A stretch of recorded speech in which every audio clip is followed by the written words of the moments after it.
Hello everyone, welcome to my YouTube channel and welcome to this new tutorial video here. And in this video I'm going to show you how you can fix no audio output device is installed on your Windows 10. So if you're having this problem, I'm going to show you how you can easily fix the problem. So let's start the video.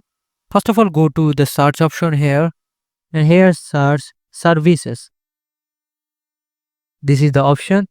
Now double click it to open.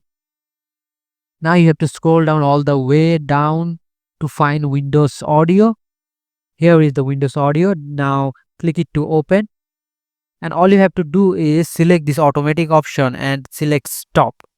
After doing that, just click start and click apply and click OK. And after that, just reset the service. And after doing this reset, all you have to do is restart your PC like that, and your problem will be solved. So this is the video, and I hope this is a helpful video for you, and I will see you guys in the next one.